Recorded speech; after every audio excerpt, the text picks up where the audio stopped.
now we got to get to the really important step of tool pathing our project. And so we've kind of got two different things sitting on top of each other here. And I think we're going to do the easiest one first, and that's going to be the top plate. So as I'm looking at my phone stand, remember I've got three pieces of wood glued together. Your first step is going to be to glue the back two, and then the front plate is going to be a separate piece of wood until it's all done. So all that we need to cut out on the front plate are these two circles and then this hole right here. Everything else should be taken care of with the back plate. So I'm going to click, and I want to cut all the way through that front plate. So I'm going to take this. I want to cut all the way through one of these circles, or both of these circles. I want to cut all the way through. So I'm just holding down Shift and clicking on those three items, and then I'm going to click on Toolpath, and I want to click on a pocket toolpath. The pocket toolpath means it's going to cut out everything that's between the lines. So if we had a circle, it's going to cut out everything on the circle. This other toolpath called a profile toolpath would just do the perimeter, or it would cut right on the line. So we want to get rid of what's in between the lines, and we're using a 3/4 inch piece of wood. So our cut depth is going to be 3/4 of an inch because we want to blast all the way through it. Now the mill that we're going to use is a 1/4 inch end mill.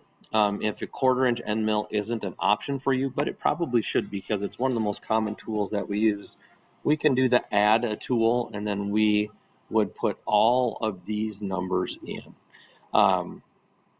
Feed rate of 100, plunge rate of 200, that's perfect, and it's going to be tool number 1. So I'll hit select, and I'm going to remove that. So there was one there already, but I'm going to remove that, get it out of the way with. And there's going to be some things that automatically get created here.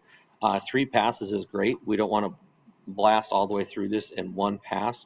We typically say, and I'll go back to this, the maximum pass depth is whatever the diameter of the tool is. So the diameter of this tool is 1/4 inch, or maximum pass depth is a 1/4 inch, which means it's going to take us 3 passes to get all the way through. So that should say 3. This is fine doing climb cut. We want to ramp, plunge, move 1 inch.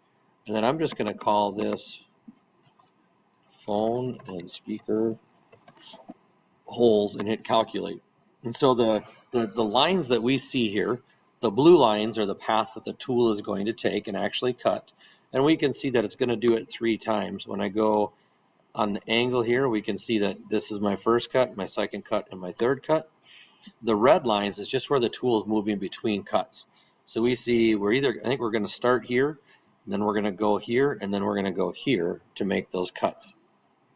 So that is my 3D view. I'm going to go back to my 2D view, and we can see those tool paths and the directions that they're spinning here.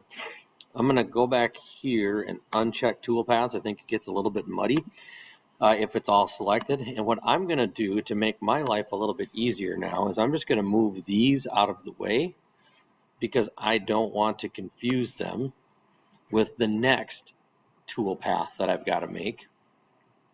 You can always bring them back. You can hit Control Z, which is undo, and bring it all back. But this next cut is going to actually all be one. So when I click on this, I should get this all highlighted. And we've got to do a little bit of work here on the phone that you want to fit into it. So I see my phone is exactly a 1/2 inch thick with the case on it. I want to leave room for some future expansion. So I'm going to say that I want to cut this out 5/8 of an inch thick. So I'm going to click here, and I'm actually going to go back to the same tool path. So if I hit this, I'm going to hit close. And even before that, if I wanted to, I'll hit this button right here called Preview Tool Paths. Say Preview Visible Tool Paths, Preview All Tool Paths, and it's going to give me a preview of what that's going to look like, and that looks good. I'm going to hit Reset Preview, and then I'm going to hit Close. So I'm going to go back here. That's still clicked. Should have done that preview thing first. Now we're going to go back to Pocket. Now my cut depth is going to be 625, 5/8 of an inch. It should be going into an 1.5 inch thick board now because I've got 2 boards already all selected. Same end mill, same number of passes. all the rest of this should be the same, and we'll call this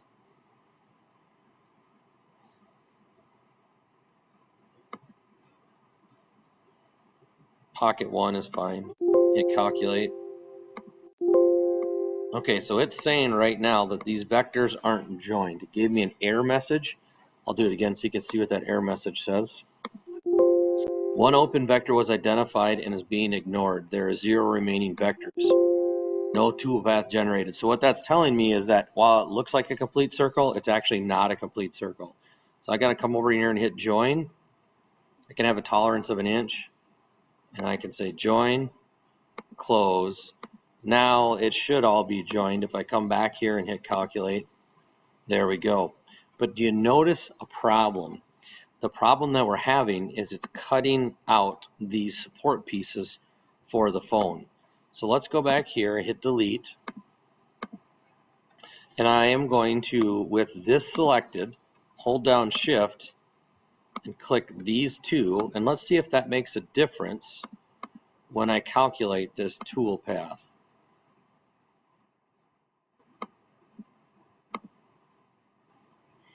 And I'm going to hit preview. There we go. See, when I select those, it does not actually cut those out. The other thing that we're seeing here, well, that's perfect. All right. So when I have these two down, it looks real confusing. We're not going to cut them both at the same time. Now, the other option that you have, and I might suggest that you do this, is we want to cut out this outside rectangle. Now, we can do this later with the table saw and the miter saw if you prefer, but we can also have this cut out for us on the CNC router. But you're going to have to make 2 different passes. So let me show you what I mean. So we're going to do a profile cut on this. And let's do our first one first. That's 3/4 of an inch, so 0.75. Select that 1/4 inch end mill again. All this stuff should still be there. You can change it to match mine if yours isn't. We want to go on the outside, so that means the router bit travels around the outside of the rectangle. And we want to ramp the tool paths 1 inch. And we're going to call this outside 0.75. And I'll show you why it's outside 0.75 here in a second. So that is going to cut around the outside perimeter 3/4 of an inch. Now I'm going to want to do 2 of those. So I'm going to go back here, select the same line.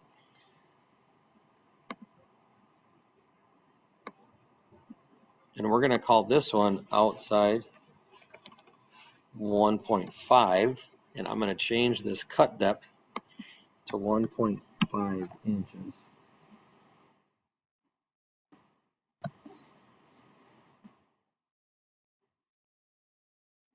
And what that'll do now is it will cut through both of the pieces that I have on the clock or on the phone stand instead of just one. Now it does depend on the router bits that we have. It might be just easier for you to cut this out the exact size of the square to begin with. So if you would, this square, I forgot the size, it's been a couple days. It's 5 by 10.5. You can just start with 2 or 3 boards that are 5 by 10.5, then you don't have to do this outside cut, and that might be the easiest route. But let's talk about that beforehand. When I save this tool path, I'm actually not going to save either one of these two. I just wanted to show you how to do that in case you wanted to go that route. But I think it'll be probably easier for you to cut those boards out to be that exact size before we start cutting anything on the CNC router. So when I click on tool paths, you should have one called phone and speaker holes and one called pocket 1. And next you're going to go file, save as, save this whole file somewhere where you remember that it's going to be. I'll call it phone stand and put it right in my downloads.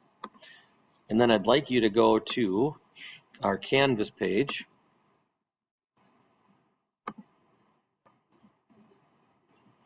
In the CNC file drop, you'll have an upload button. I want you to upload that file, that whole VCARD file, and then we'll review it before we actually cut it out.